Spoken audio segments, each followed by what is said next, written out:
Do you this is a question that I had on one of my earlier episodes, but do you have a lake whenever you travel? Do you know what that means? Do you understand that reference? No, I do not. That the lake is always east directionally. So when you like have you been oriented, I mean, in that way that we're on a grid system, that we like everything Chicago, makes sense, yeah, right? Like I know, let me know where the lake is and I know exactly where I'm at. Right. Yeah, absolutely. So when you travel, do you have a lake?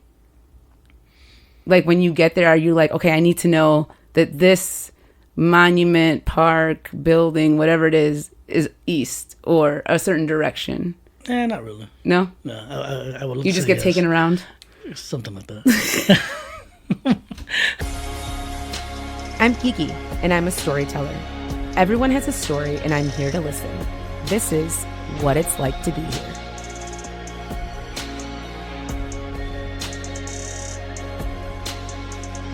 Welcome to the newest episode of What It's Like to Be Here. Today, my guest is someone I met in, I'm going to guess 2012. That's what I'm settling on, because I honestly couldn't remember until he sat down. Since day one, we've discussed business, paving our own paths, and changing our worlds. An entrepreneur, world citizen, and a storm brewer. I don't know if you remember that. Adrian Rosado has a proven track record in bringing his vision to life. And today we get to talk about it. So welcome, Adrian. Awesome. Thank you for having me. Yeah. It was a pleasure. Do you remember the storm brewing? I do. All right, cool. That actually brought back some...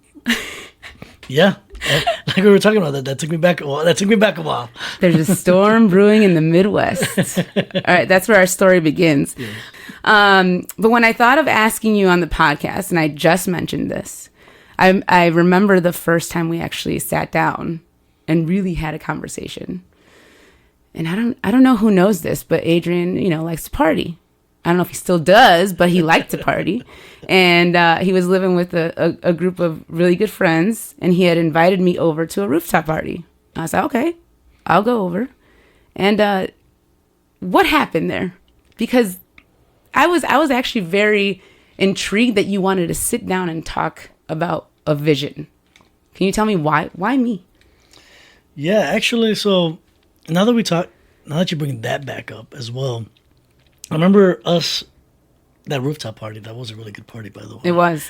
I still have people who come up to me to this day talking about that party. We ended up fined a bit of money for that one. I wasn't there for that. But Let it be known. Yeah, but it was worth it. It was all worth it. So with you, I just thought that at that point, you and I had really just started kind of getting to know one another through a lot of mutual friends, which is a very Chicago thing, right? Very. Although we had never crossed paths prior, there were so many people that we knew in common that once you and I met each other, we knew that there was something in common, right? So I think we were, a couple years removed from college, right? Something like that. So we have this group of friends, and we all have these different specialties, these different backgrounds, and we're all just trying to find ourselves in this world, yes, but also this very specifically the city of Chicago. Okay, I have my finance friend, I have my business friend, I have my social worker friend, right? And we were all just supporting one another, just saying, hey, you can do it, hopefully you get a job, hopefully it works out for you. And I just remember that when we met each other, I believe I was in the middle of my corporate career, on my way out, but I had already had an idea of creating something and had been in my mind for a while. And some of our early conversations always revolved around having a good time and enjoying one another's company and enjoying our group's company. But I always felt like you and I were always kind of, whether it was directly or indirectly, strategizing for something. It was always something, right? Whether it was some of the project that you had going on at the time, or some of the ideas that I had. So to bring it back, and that party and that conversation that you had, I knew I wanted to do something at a very high level, and I knew it was going to take a lot of time. And for some reason, I looked at you and I saw that you had that same determination.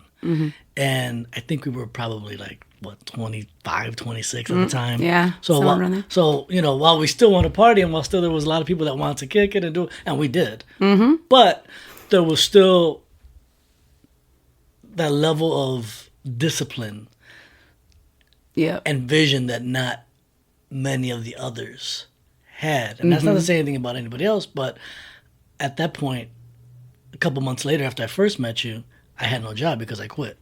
So I had no choice but to be disciplined and figure out a way how to put food on my table, right? Yeah. So, and not everybody was in that mind state. So, you know, I think a lot of our connection stemmed from, all right, cool, we got to grind this out. You know, it's either we do it or not. And I even remember one of my first contracts we ever got, you know, you were one of the people that I said, all right, cool. You know, you've been helping me strategize and thinking this idea through for so long. It's time for you to help me implement. You know, so yeah, I think the long and short of it is the connection there is the discipline for sure. Especially at that age, for me to be able to connect with somebody like you, almost served as an accountability partner. Yeah. Yeah, for sure. But also somebody that I knew I could trust. So, and specifically at that time, there weren't many journalists and media people on my team. And I remember this very specifically because I remember thinking, and to what we were speaking about earlier, I remember thinking, damn, I need a biography. Something as small as that, right? Yeah. But you know, who am I going to go to for this? Right? Am I going to go to some person who doesn't really know me, that may be 30 years older than me, right? And I say that for, you know, for reasons that are incredibly specific to my business, right? We were in essence, we were pitching leadership workshops to students, first generation students who look like us. So I could not have a one size fits all description of things. Right. So I remember that was one of the, you know, you just think about who do I know? Who can I tap into? Who can I trust with this kind of information? And I think that's where you came in, and realistically the hierarchy picture for that is who's going to tell our story. Right? Okay. Yeah. Who's going to tell our story? They can tell their story. They can tell our story, or Christina can tell our story. Yeah. So. Nice. Yeah. That was a beautiful answer. Thank you. No, thank I you. appreciate that. Because I know too, it was our brains like never stopped working. I think after that initial conversation, like you said, I knew what wavelength you were on and what wavelength I was on. And yeah, we were trying to define who we wanted to be in the future. And so, as I mentioned to you, that's what this podcast is about, is like just taking that reflective look back on, all right, what do we do? We're here. We can live. We have the potential to live another full lifetime, which is crazy to think about. If you make it to your 80s, right? What does that look like? So that's where the conversation, I like to have that conversation, just to have that reflection, because sometimes we don't have time to stop and smell the roses. So on that note, how old are you? 41 years old. Nice. All that stuff and you're only 41? 41 years young. Like I said, if you live to 82, it's a whole another 41 years. Hey, blessed and grateful because, you know, for what it's worth, some of our friends and some of the people that we know weren't able to make it to see 40. Right. So, yeah, grateful. Grateful. So yeah. So on that note, tell me, what is it like to be here? Oh man, it's fun. It's fun.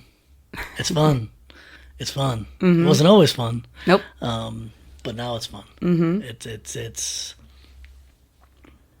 It's light. It's easier. It's a lot more autonomy. a lot more freedom, a lot more influence, Mm-hmm. a lot more traveling for me, a lot more exploring, a lot more sharing, a lot more giving. It's a beautiful place to be in. Mm-hmm. So, yeah. So getting here through the journey of starting a couple different businesses, seeing them through, seeing them become successful, being able to put other people in a position to see their businesses, to see their dreams come true, to help actualize others' visions at the ripe young age of 41 it's pretty cool. It's pretty cool. You work a lot. You don't realize how much you worked until you look back and you're like, damn. It's almost like a tree, right? Mm-hmm. And I can't say I'm the roots or the base. I would say my mother is like the roots and the base. Mm-hmm. And from there, she gave birth to me, right? I was like a little branch. Mm-hmm. And then from that branch, we just kept meeting all these other like-minded people that we just kind of started intertwining with one another. And if I found success here, that means we found success here, because that door was going to open up other doors. So something that I like to really think all the time is, if my friends and my colleagues and my partners and my collaborators aren't successful, then I'm not successful. Because there's no point in doing things just for yourself. And that's like how we grew up. So, and I actually want to touch another point too, back on the other question, is we had a lot of weight on our shoulders coming out of college.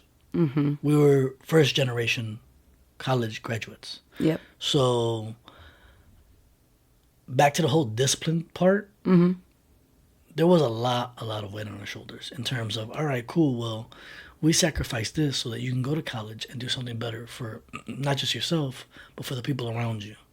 So, that, I think that's another way and reason that you and I kind of connected, because I think you and I saw that there was a whole generation behind us looking right at us, and in front of us as well. I feel like you and I, we really, there was a lot of eyes on us. Yeah. At that time of our lives, right? So it was only right that we became a team. So to go from there and to be where we're at now, and then to answer your question, what it's like to be here, again, it's fun. It's easy. I'm blessed. I'm grateful, and to be able to provide opportunities for others. I mean, yeah, life is pretty good. That's life awesome. Is pretty good. Yeah. And that makes me so happy to hear that you've gotten to that point. And again, here, so now it's about maintaining, right? And just like, all right, keeping it going. And I can't wait to see where else you go, how you expand, how you grow, and just watching you. And I think that's another joy in knowing people for so long and seeing their stories come to life.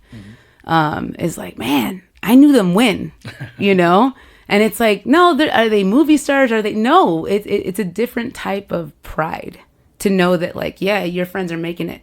That means that, like, yeah, I'm good too, right? And then I take a look at my life and I'm like, if it weren't for these people that I know, I wouldn't be who I am today either. So that's dope. So I wanted to take it back for a minute, because it's so easy for us to jump into, again, business and growth and all of these things.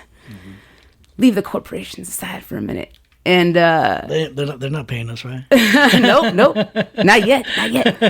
But let's talk about Chicago. Where did you grow up, and tell me about your version of Chicago? My version of Chicago is the most beautiful version that I get to see and think of every day in my head, that I tell people all the time, if you get a chance and I'm there, come hang out with me in Chicago. Mm-hmm. When I think of Chicago, I think of a city that hardworking, very gritty, a little rough around the edges, well maintained, clean, takes a lot of pride in itself. And then what I also tell people all the time, as you know, excuse me, as you know, I travel a lot, so I get to. I've been blessed to go to quite a number of countries and extend the amount of time around the world. Mm-hmm. So I talk about Chicago a lot, and I represent Chicago. Mm-hmm. My journey, my path, who you see is Chicago. The way I talk, the way I approach things, the way I handle things, the way I connect, the way I collaborate, the reason people want to be around me, the way I relate, is all because of what I learned in Chicago. Mm-hmm. You come from a city, Chicago, that is one of the most diverse cities in the world. So for me, growing up, I'm around so many different types of people, and that allowed me to understand cultures, appreciate language, look forward to foods. Mm-hmm. Especially here. Yeah, absolutely, absolutely. and until you get out of Chicago, you don't realize how. I feel like a lot of people don't realize how dope Chicago is, because we're just so used to it. Right. We're so used to having everything readily accessible. Mm-hmm. Right, and that was one of the points I was going to make earlier. When I speak about Chicago, I speak about a top 8 global city. When you speak about Chicago, you think architecture, education, sports, economic powerhouse, right? Mm-hmm. So you have all these things, a political powerhouse as well in terms of the United States of America. So, you know, at the risk of sounding incredibly prideful about Chicago, there's not many cities that are going to compete at that type of level and have that type of influence. And naturally, that's going to trickle down to its people, right? Mm-hmm. So, you know, growing up, I grew up on the north side of Chicago, the north and the northwest side of Chicago. So I grew up in Logan Square and Lincoln Square. Okay. So I got to show love to both. Both my upbringings were, not both, but both areas were very diverse areas. Mm-hmm. Pretty, a lot of minorities, a lot of families just trying to make it back in the day. Mm-hmm. So which is cool, because I was actually talking to somebody about this the other day. It's, you know, we would come home from school and we would go straight to the backyard and play kickball, right? Mm-hmm. And it would be me, a young lady from Cuba. Her parents just came from Cuba. A young lady that came from Poland. African American kids, Puerto Rican kids, Mexican kids, right? Caucasian. It was just like this really big melting pot, hodgepodge of backyard kids. Yeah. Right? We'd put a crate up, me and my cousin. We put a crate up on the pole, and we played basketball. Right? And everybody would just come out. My grandmother would, and if you know Chicago, you know, like these big apartment buildings where all the back porches have stairs that everybody can kind of access. You know, their apartments to the left, my apartments to the right. You just got to walk, and right. So my grandma would be making food, and the kids would go in, and at some point after kickball or whatever we were playing, we'd go and grab some snacks from my grandma, or if it was somebody else's parent cooking some food, that's what it was. So yeah, so that's very, and I say that because that's really what shaped and molded me when it came to my life and my perspective, where, you know, I never saw any difference between people, right? Because we were kids. Yeah. And that's how I was raised. Right. And we were all fighting the same fight, literally. Mm-hmm. So growing up here, you saw their mothers or their fathers or whatever working hard. They might not be at the house till 8, 9 o'clock at night, right? Right. Yeah. But we were in school. We were doing our thing. Mm-hmm. And, you look back and you realize that the way that, I realized that the way that shaped me was, we're all in this together. Mm-hmm. Right? We're all the same person. Yeah. Right? We're all the same person. Just a different background story. Right. Yeah. So exactly. So I look at Chicago, and I don't know, maybe one day, I think you're inspiring me now, but maybe one day I'm gonna write a love letter to Chicago. Because yeah. That's a loaded question, yes, but it's a beautiful question because, and I think I went back. Let me go back one more time. When I go abroad and people ask me about where I'm from and all that, and when I say Chicago, I tell them that it's a representation of hard work. Mm-hmm. Hard work. That's really what it is. If you can make it here, if you can just get a leg up on anything over here, you'll be all right anywhere else. Mm-hmm. It takes a lot. Chicago can be also very fickle. Yeah, that's true. So if you know the people and you come with a genuine attitude and a hard work ethic, Chicago can be a beautiful, beautiful, beautiful place to live and enjoy your life. Mm-hmm. Yeah, and there is something to be said about growing up, especially with, and I mean, I guess it's common in big cities, right? Those apartment buildings that have the connected porches. Yes. Because even if you're, like, my family lived in a 3-flat, right, up in Humboldt Park, and we had the connected porches, so it was real easy to go to grandma's. It was real easy to go see Tia.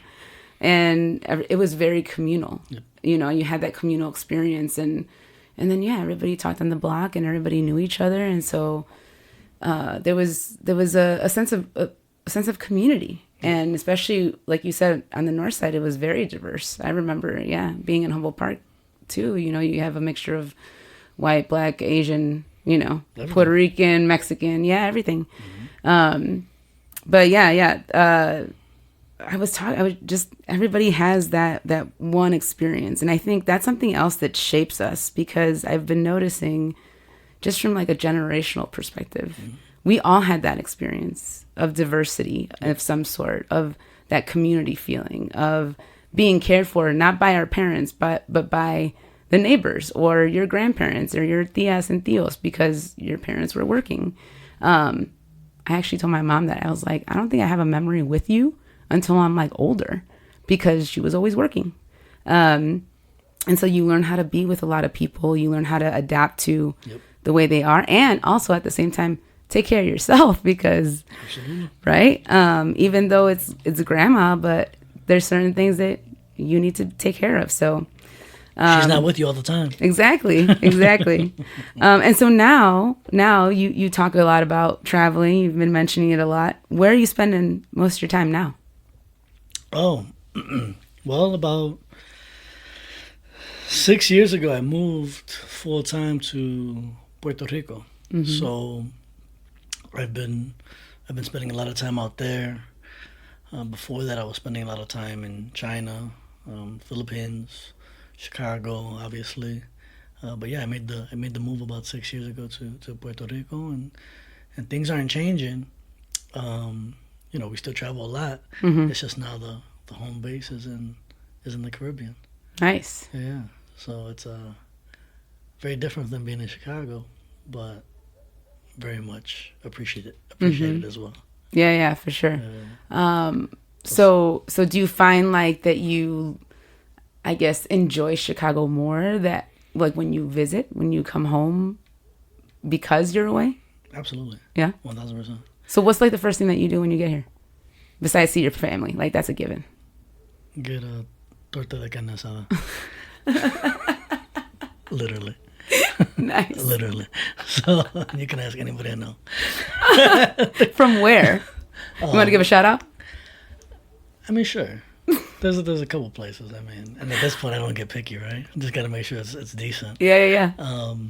But there's this really, really good taqueria by where I usually stay at in Wicker Park. Mm-hmm. It's called Guanajuato. Okay. Yeah, it's pretty. I know which one you're talking about. Yeah, on Ashland. Yeah. Yeah. Oh, oof, I might go there after this. But yeah, that's literally after all is said and done. You can ask my mom. She knows that as soon as I come here, I gotta get me a torta. That's to what you mentioned earlier. It's like it's small things, right? Like you're gone and then you come back and you realize, man, like not every place is diverse as Chicago. Mm-hmm. Or has Mexican food is good. I'm sorry. Thank you. My goodness. I'm right there with you. I will go to bat and say Chicago Mexican food is some of the best in the United States. Yes. Period point blank. Yes. Period point blank. So I mean, if you don't agree with me, argue with the wall. But so I mean, I can say I've been to Houston and LA and even New York. I had Mexican food in New York, bro. how was that? When I saw it was a Mexican joint, I was like, where's some Puerto Rican, Dominican, anything else but Mexican? Why are we here for Mexican food? It's not going to be as good. It wasn't. No. It just wasn't. Yeah, I'm like, have a couple margaritas, you don't really taste the food. So, but it wasn't very good. But for like us, I mean, we were raised on this good food, right? And you realize that it's like the quality of the meat, right? The seasoning of the meat. Yeah. And it's just something you don't get everywhere. So, yeah, that's one of the first things I do. I do that, and I'll take a ride down Lakeshore Drive. Yeah, I'll take a ride down Lakeshore Drive just to make me fall in love all over again with that skyline. Mm-hmm. I have my beautiful downtown skyline on my right hand side, and then you have the lake on my left hand side, and that's something that is not easily replicated. So when you think back on this time, right, from where you started this whole idea and vision for where you wanted your life to be, what are some learnings or lessons that you've learned along the way that you come back to, like, in your life now? So, what have I learned along the way from beginning to now that I come back to that help guide me consistently? Consistency is one thing I always. All right, so let's go into story time, right?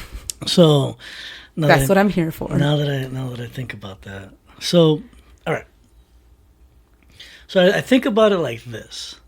So entrepreneurship, it was a really sexy term when we were growing up. Especially when we graduated from college, right? Everybody wanted to be an entrepreneur. Everybody was saying, "I'm starting this," or "I'm starting that," or "I own this," and we were all like 25 to 30 years old, which is it's fine. But years later, you realize that there's only so much you can really accomplish in that short of time to really consider yourself an entrepreneur, right?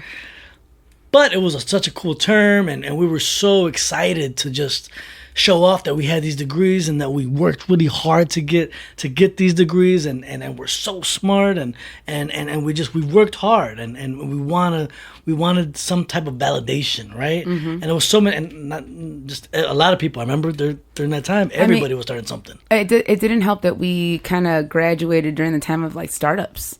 Like it was the boom, That's and exactly what it is. Everybody wanted that life, So everybody wanted that life, and everybody wanted that title, right? So, and I bring that story up, that type of example up, because you said, what did I learn over time? So, that's 11 years ago. I've had the company now for almost 16. Yeah, like 15, 16. So what I learned was there was a lot of ups and downs, as you know. And being an entrepreneur, it really was, and it's really a long game. And what I've learned about myself is I had to master the art of patience. I had to master the art of keeping the vision, because the type of business that we started, in essence, people didn't really know what it was back in the day, so they couldn't put it in a genre or hole or something like that, or an industry, if you will. Right. Okay, you want to develop workshops for students. Okay, sounds kind of. People are like, all right, cool. That sounds like a nonprofit. It's so abstract. Yeah, and they thought it was like a nonprofit and abstract, and they just couldn't really grasp the initial concept of it. But that was never really the business model. That was the entry point, right? So I say that because the point of all that was to remain consistent in that early portion. I knew that if I could make it through 5-6 years, it was about developing a reputation. It was about developing a brand. It was about developing consistency. There was businesses XYZ, entrepreneurs XYZ that were coming in. Oh, I have this business, XYZ Enterprises, and then you see them 6 months later, and they're not even talking to you about it anymore, right? So they're flip-flopping left and right, left and right, left and right. So what's the difference? I wasn't. Whether or not I was making a dime or not, right? Right. Yeah, I was still representing this brand day in and day out. No money to a little bit of money. Still taking side jobs, right? To float this idea. But I remember those days. And now I look back and I get the question a lot, right? I get that question all the time. It's like, what would be your key, blah, blah, et cetera, something like that, right? And it's always like, listen, when you show me that you can stick behind your brand for 6 years, then we'll have a conversation. When you show me that you stuck behind your brand for 10 years, then we'll go out for lunch. That's just really what it is, because I had to do it. I mean, that's the truth. I think, and consistency is so underrated. It is so underrated, not just in business, in everything. Everything. In health, in whatever it is. And only health, because I work in the health space and I see that all the time, right? Is that there's a lack of consistency in people taking care of themselves or doing what they need to do. But this is another way, right? You have to take care of yourself and do what you need to do, as long as you can stick behind the brand, and know how to tell your story. I feel that. And I agree with you 100%. Okay. I doubled down on that brand. All the time. What I realized was it became bigger than the name, right? It became bigger than the Millennial.B. It became bigger than Zion Leadership Group, right? It became, who is this person that has been able to be in this space for so long?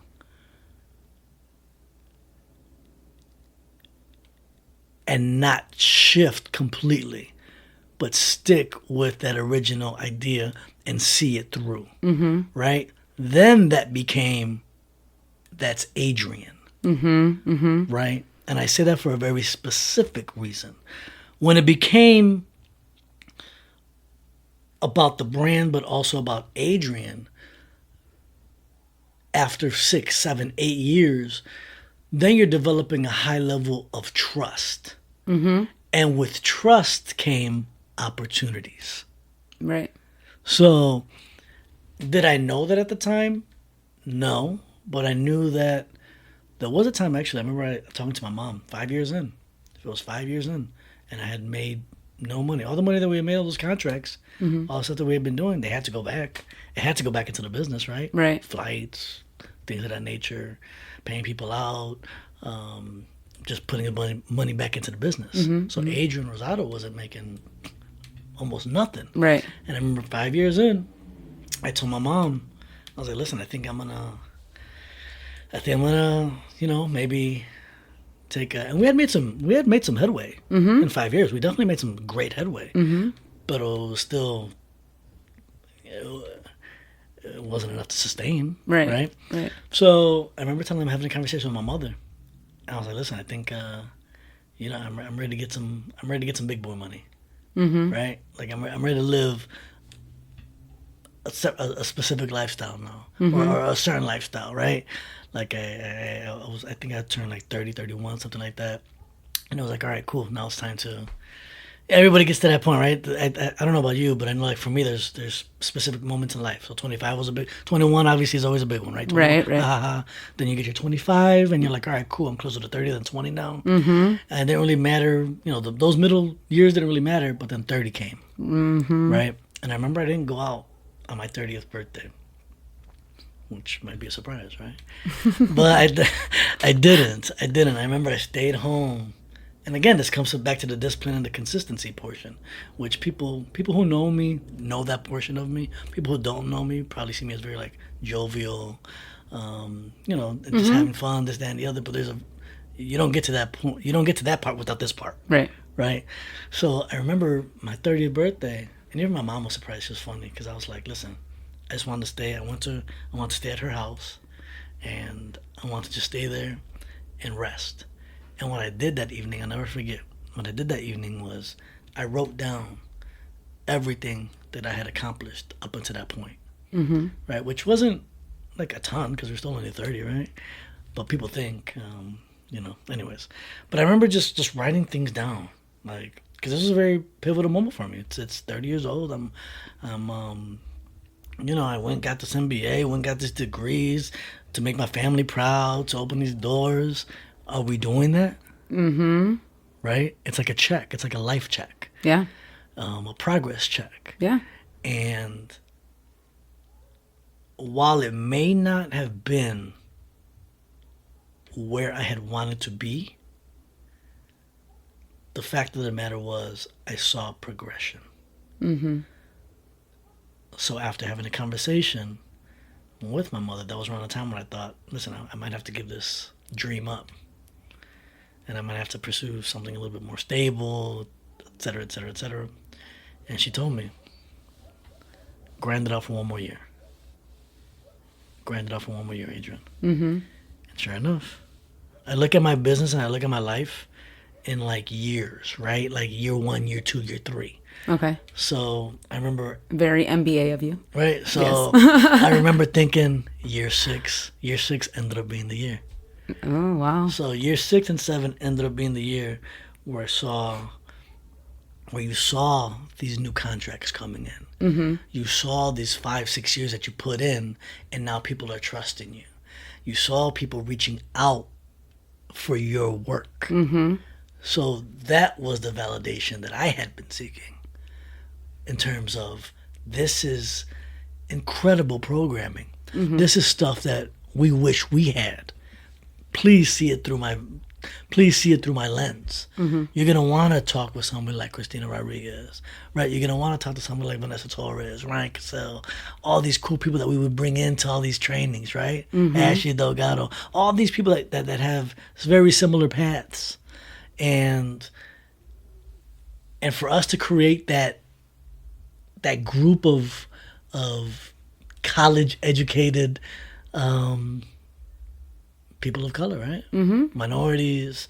Even the way I got into my business, it was like there was nobody like me in it. So that's how I knew that there was something. Yeah. It was just a matter of getting other people to see it. You didn't see a 25, 26-year-old Puerto Rican kid teaching leadership programs to students and staff, right? There was always very certain demographics that were doing that, and that wasn't us. And they were out of our generational reach. 1,000%. So I knew something was there, right? Yeah. So anyways, I say that to say this. Year 6, year 7 is when people started seeing the vision. But the other thing too, and one thing I remember distinctly, I will never forget this. There's some fundraiser or something that we went to, and back in the day, that was just common. Yeah. I feel like we went to every networking fundraising event, just to go meet people and go figure out who was there. And it was at Mo's Cantina. Okay. I'm pretty sure, the one downtown. Yeah. And we walk in and you're like, I only have 5 business cards. And I remember that. You remember that? Okay, but that taught me a lesson because it wasn't about quantity. Yeah. It was about strategically finding the people who were going to somehow be a next step. Yeah. And before that, it was like, I'm going to go have a good time. Free drinks, woo. Let's go talk to as many people as possible and get my name out there. Yep. But when I saw that, when I saw you do that, I started rethinking like what networking actually meant, right? And finding the people that were going to bring value to you, and not just a simple exchange, but something that you could provide value back to, right? And having it be something that's going to build you up instead of just like stretch you too thin. But yeah, that was one thing that I learned from you, and I was like, and I feel like I told this story multiple times. I'm like, my friend Adrian, man, just showed up with 5 business cards in his pocket, knew exactly who he wanted to give them to, and searched them out. And then that was it. And the rest of the night was like, all right, we can get to hang out. And now we can have some drinks. Right. So was that something that you just like thought of on your own, or was it something that somebody said to you that made you think of that? A little bit. It's a little bit of both. Okay. So I remember I had a business mentor at the time, and he challenged me to be more intentional with who I was meeting and who I was spending time with. Makes sense. sense. I remember he told me one thing that sticks with me to this day. And he said, Adrian, one of the biggest advantages that you have about you, right? Because we're all a brand, right? We're all represented. We all have skills. We all have very different sets of skills and different things that we've cultivated. Mm-hmm. And I remember one thing he said was, Adrian, you think dynamically. Those were his exact words. Mm-hmm. So with that, you need to be incredibly intentional with who you collaborate with who you spend your time with who you share these ideas with, and this energy. Mm-hmm. So that's kind of how that's how that thing came about. Mm-hmm. So then he was like, all right, and that was kind of a challenge between he and I. Well, all right, because we used to, like you said, we used to go to every and any networking event, possible, yep. which is, and we had a lot of them. Yeah, you think about it, there was a ton back in the day. And I'm not gonna knock it because we had fun. It was fun. Yeah, we had fun. Yeah, right. Well, we're meeting a bunch of random people for sure. Mm-hmm. But again, like I mentioned earlier, when it was time to get serious, we had to look at it a little differently, and that's how. I already knew you were on the team. You were locked in, mm-hmm. So you and I were good. So now it was just we had who else did we have? We had BB on there. So we kind of had our squad already, but it was more about figuring out how to grow a very strategic network mm-hmm. for us, mm-hmm. right? Yeah. And even to this day, we all still work with each other in some way, shape, or form, mm-hmm. right? So. Yeah, no, that's a good memory. I forgot about that. But yeah, that's the point of that. And whoever listens to this, I challenge you to do that too. Be intentional with who you're sharing your talents with. Mm-hmm. That's a fun game too. It is. And I think that what fascinates me the most, though, thinking about it, because I feel like now, right, in our like late 30s, 40s, you start understanding that you don't have the time to waste and you have to be more intentional. And I feel like the more people I talk to now have seen that in the past few years. Mm-hmm. But to think like that in our, I don't even know how old we were, like in our 20s, right? Like late 20s. 28. Right. And so to think like that then is I also feel like that is what also progressed you quicker, to say like, you're only 41 and you've done all this stuff. But the other thing too is just like relationship building. Like you created quality relationships with people who you needed to be consistent with, right? Mm-hmm. To prove to them, exactly. Hey, look, all right, you trust me with one group of kids. Let's try this, right? And then it's like, all right, that worked. Let's try it again, right? And that's kind of like what it felt like, because it wasn't a secure thing either, right? And like you said, the money wasn't really coming in at the very beginning. It's like, you're just, let's put all the faith in this, that it's gonna work. that we're going to walk these kids through whatever exercises we need them to get through and have them enjoy it and get something out of it, which was like so easy. You know, in the end, it's like you just have to see these students and you have to validate their feelings and emotions about going through college. Like, and then you think we didn't have that, right? Like you said, we didn't have that. And Jesus, it would have been so great to have people like that on your side, right? To say like, yeah, you can do it. Well, I did it. It's fine. You know? So speaking of all of that, taking us through, you know, like all the programs you've developed, all the different programs you've developed. First of all, how many beings have gone through your programs? Do you know, like, if you, from like the beginning of like, you know, going into Indiana, no, to Texas. Oh, I forgot about Texas. Yeah, I was thinking about Texas. Whataburger. Oh my God. But Texas was first. But yeah, back then.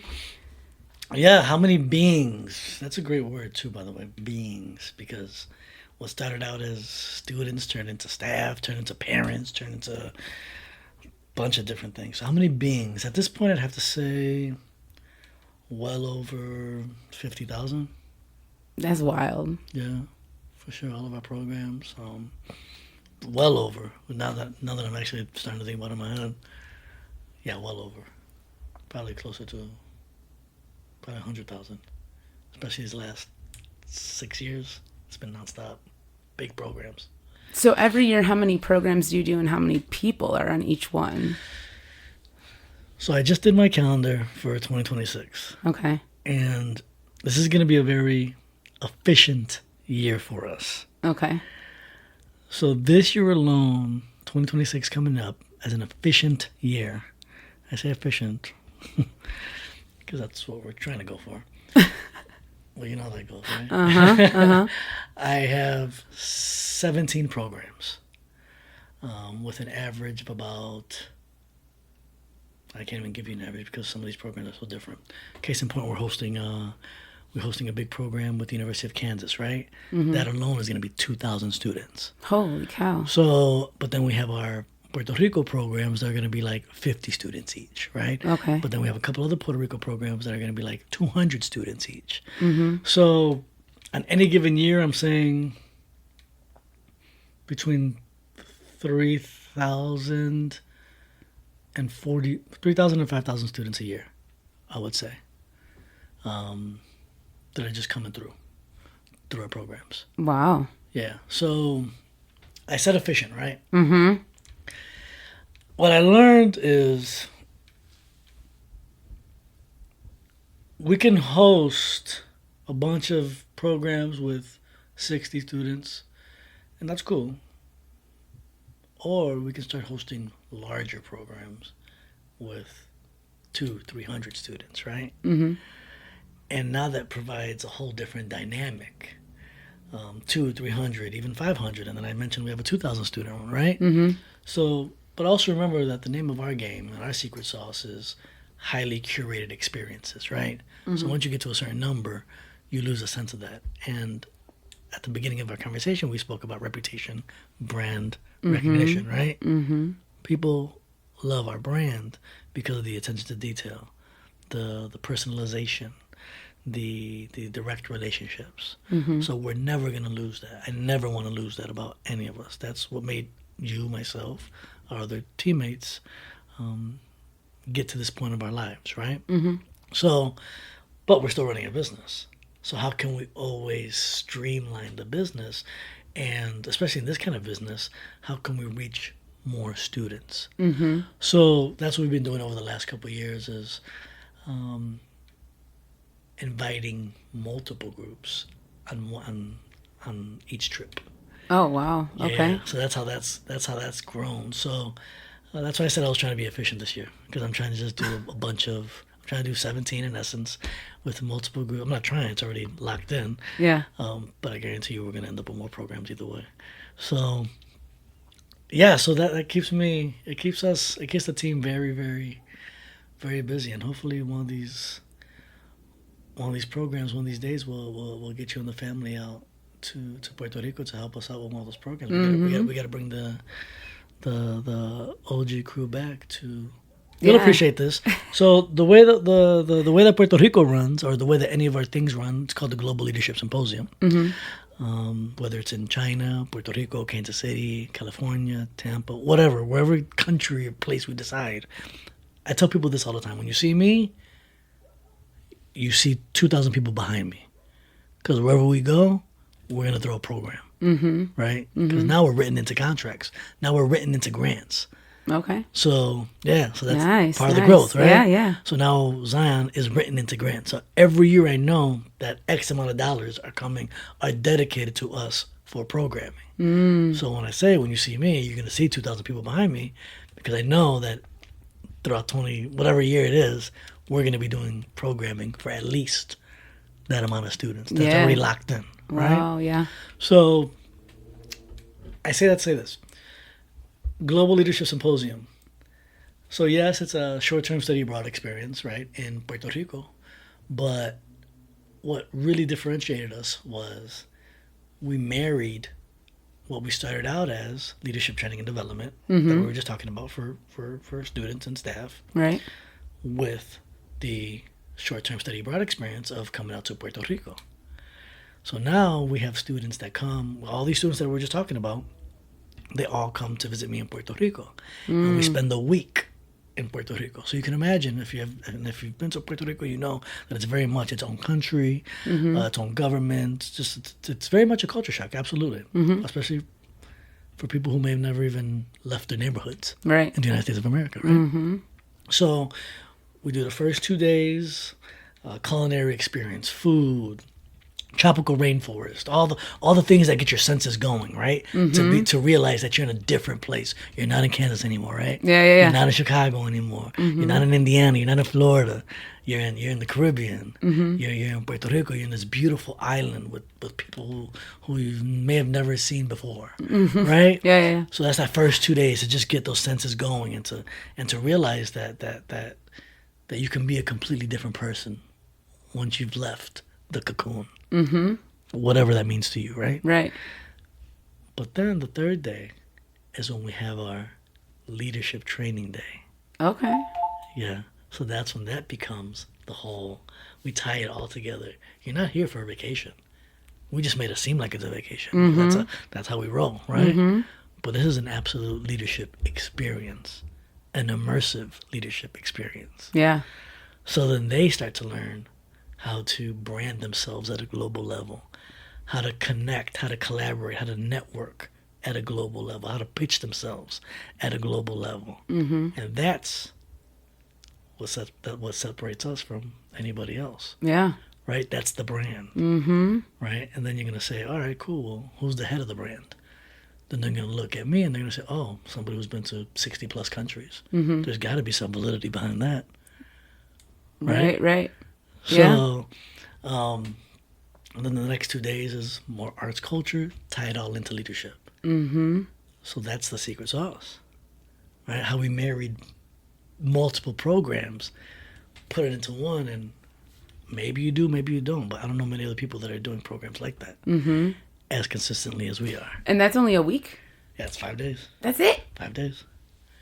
Do they want to leave? Like, I'm sure they don't want to leave. Man, there's been so many times. So when we do the pre-college, obviously they have to leave. But when we do the college program, there's probably been at least 8 to 10 graduating seniors who didn't leave. Wow. Yeah. That's intense. Yeah.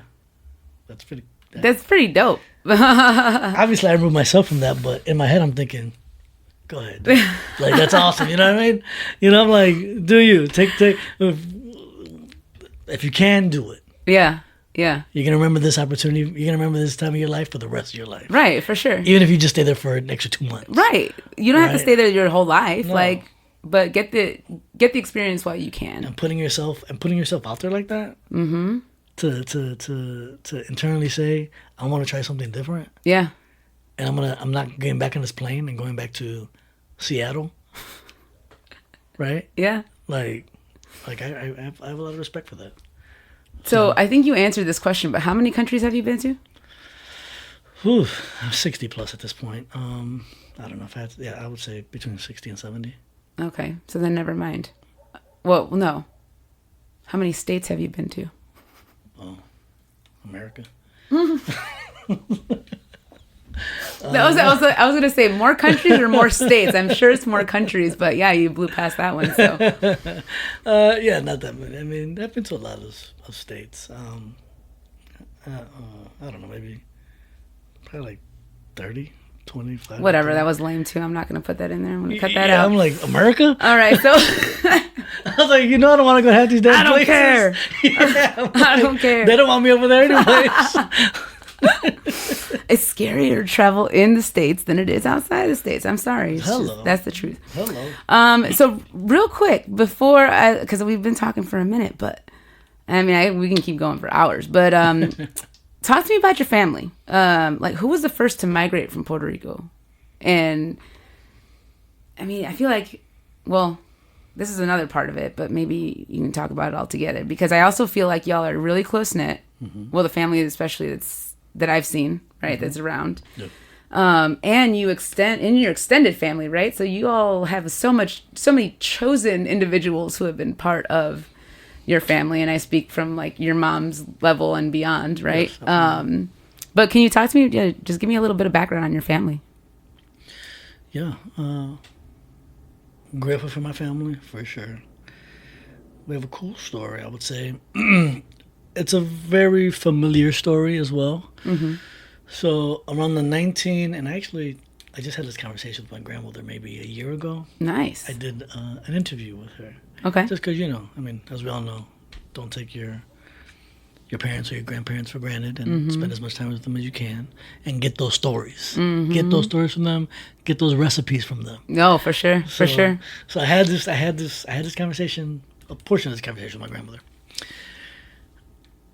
So she came. There was a big manufacturing steel mill boom in the 60s. Mm-hmm. They were opening up all these steel mills in the Midwest. Mm-hmm. So Chicago, Indiana, Ohio.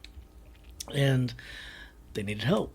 And, well, they needed workers, right? Mm-hmm. And the people in Puerto Rico wanted jobs. They wanted money. Mm-hmm. They needed money, right? It was the economy was not the best over there, and opportunity, et cetera, et cetera. We know the story. Mm-hmm. So both my grandmothers actually came to the States around the same time. So the late 50s, early 60s. Okay.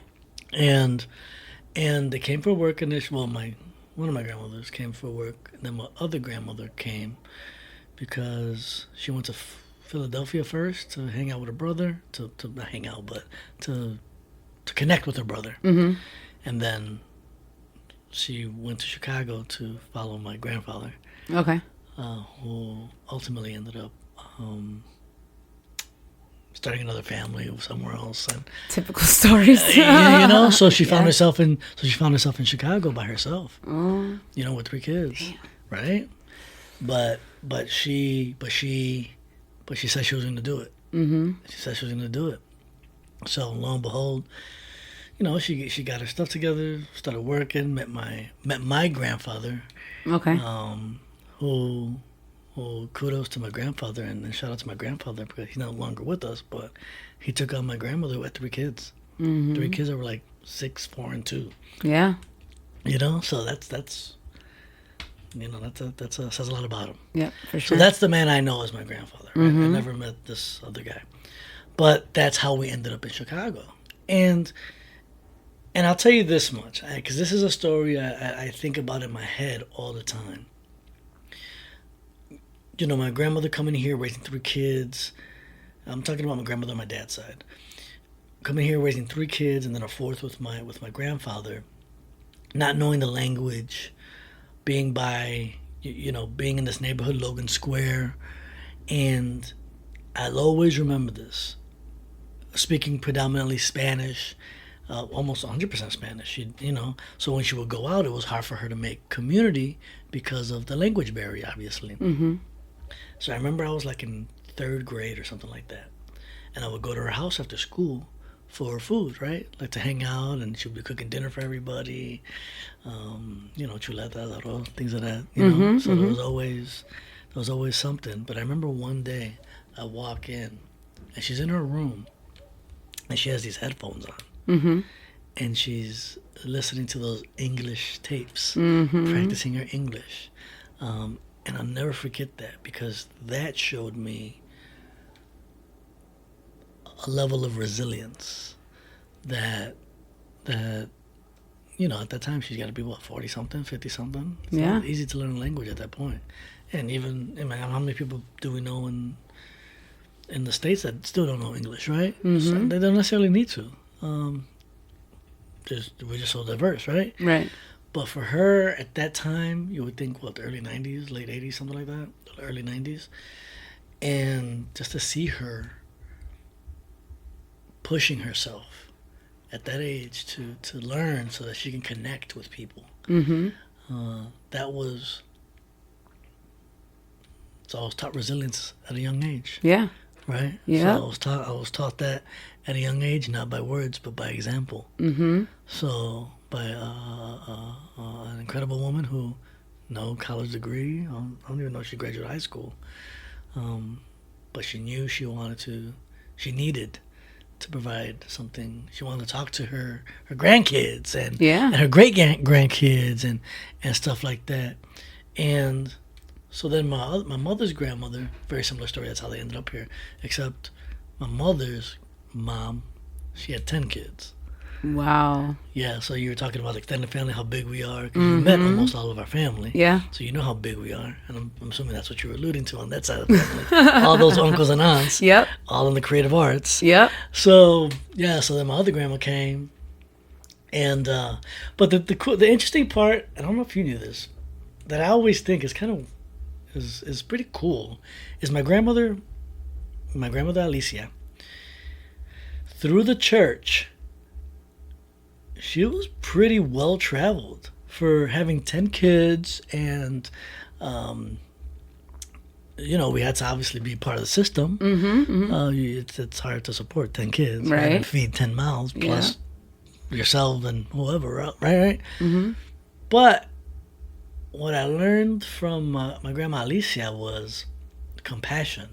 One thing I always noticed was growing up was she always had somebody in the house. And I say that because she was always helping somebody. We always had somebody who had come to the States from Guatemala, from Ecuador. And she met these people through her travels. Right? And they just wanted a better opportunity at life. So once they got to Chicago, they may not have a place to stay or a job initially, but we always had a room in our house. There was always a room in our house to help people. So I can think off the top of my head, at least me growing up, 6 people that would just come into our house. And now, and I remember that because I remember that obviously for obvious reasons, but I also remember when she passed away, at her funeral, you saw these people that she had helped years before. Yeah. Whether it was 2 months, 3 months, 4 months, 2 weeks. Yeah. They come to her funeral and to pay their respects and say thank you for giving us an opportunity, for helping us. Yeah. And she would travel through her church. So she went to Guatemala, Ecuador, all these cool places in Central and Latin America and South America. But she also made it out to Switzerland, New Zealand. Yes. Wow. This old Puerto Rican woman with 10 kids, right? What did she do with the kids? No, they're already older. Oh, okay. Yeah. So this is okay. This is like through the church. She would do like on mission trips, right? So so anyway, I say that to say, through my one grandma, my grandma Lydia, I learned resilience, right? And then through Grandma Alicia, you learn compassion. So it was always like, hey, nobody's better than anybody else. We all always need help. Everybody needs help, whether or not you admit it. So, those are the stories of us growing up. That's how I grew up. So, my mother, it was me, my grandmother, and my mother. So my mother always echoed that sentiment as well. So yeah, a lot of people don't know that. I don't talk about that. I haven't probably said that story in a long time. Yeah, we had a lot of people coming through it. And I don't know if I told you this story. I have an adopted brother. Did I ever say that? No. Yeah. He had to leave, but my grandmother had a young lady that she was hosting at the house, Mm-hmm. and she had a son, and she died. Oh, wow. So we took him in, Wow. and he lived with me for, I don't know, 5-6 years. Mm-hmm. Yeah. So, and then he got formally adopted by another family, which was pretty devastating at the time. 'Cause he's still part of our family. He's still part of our family now. Yeah, for sure. But at that time, it was pretty, because we grew up together from like 5 to 10, Yeah. together in the same house. And a family like formally adopted him, and but that's just to show the level of compassion that she had. How many people would do that? Yeah, for sure. I think that also, like you were talking about the eyes on us, right? As graduates, as like, all right, you got the education. What are you going to do with it? Yep. And I almost feel like our grandparents carried a similar level of weight, right? It's like, you had this opportunity, now you have to give back. Because I remember stories, my mom can tell you stories growing up with people, same thing from Mexico, right? Either family, extended family, they had to come and stay, somebody got kicked out, they sent them to Chicago, Yeah. And they would say, my cousin lived with us for a couple of months and then they left, and always kind of in and out. And my mom was one of 8. And I'm like, where did y'all put these people? Like, they grew up in it's 3-flat in Humboldt Park. You know how those buildings are. They're just long. But I have no idea, like, where they fit everybody. But it was just something about either giving back or being that level of compassion, taking stuff back to the home country, to give them because they don't have, right? Yeah. Hand-me-downs or whatever. They're taking boxes. My family, they would make a mattress out of the clothes and, drive a station wagon down to Mexico. Hello. Yeah, Hello. Right? Yeah. So it's like the stuff that I don't know, sometimes it seemed like a burden too. But at the same time, they knew that they had to do it. It was like a responsibility. Yeah. Absolutely. I was thinking about Spider-Man. With great reward comes great responsibility. Uh-huh. Mm-hmm. Yeah. And a lot of us share that story, which is dope.